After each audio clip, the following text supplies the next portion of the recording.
This is London. At 6 o'clock Greenwich Mean Time, the news from the BBC World Service.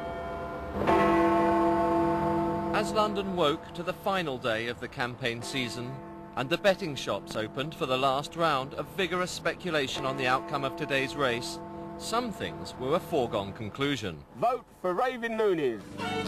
If there's an election, screaming Lord Sutch is certain to be somewhere on the horizon. Now I want all you sheep to pay attention.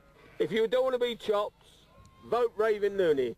Lord Sutch is the longest-lasting leader of any political party in Britain. He's run for Prime Minister since 1963. His platform calls for abolishing the month of January and towing Britain south to give it a better climate. The odds on a Monster Raving victory reflect their showing in the last election.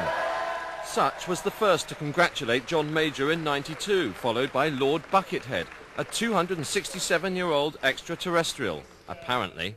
But this election, even they've been upstaged. Mid-morning in the constituency of Tatton, disgraced sitting MP Neil Hamilton is placing a bet on himself to retain his seat. But he's yet to meet this year's opposition. Vote Miss Moneypenny, glamour, sex, youth, fashion, style. Are you voting, honey?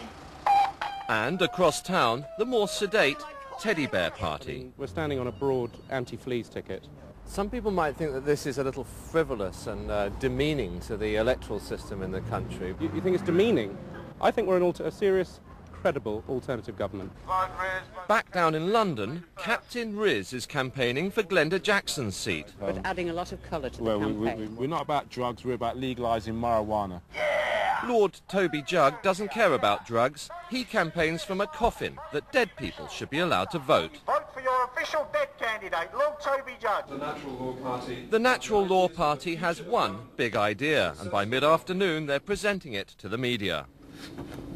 Their 186 candidates stand, or rather sit, on one ticket, that yogic flying will bring peace and an improved economy to Britain.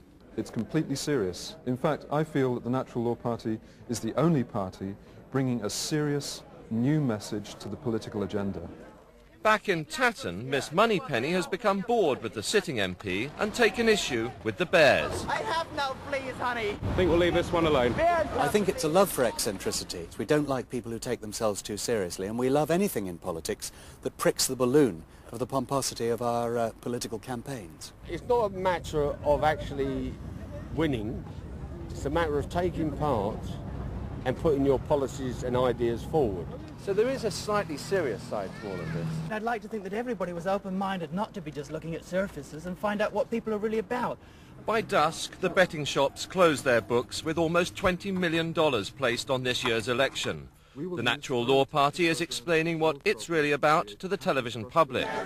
But Captain Riz has joined the rest of his party, the Rainbow Dream Ticket, to take their message straight to Parliament.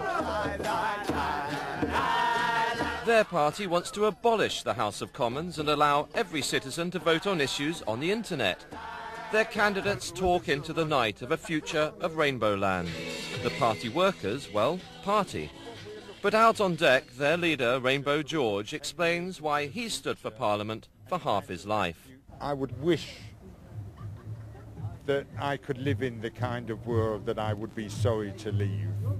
And the way the world is at the moment, I wouldn't be sorry to leave it tomorrow. And tonight, they will all find out if they have votes or just dreams. Charles Sabine, NBC News, London.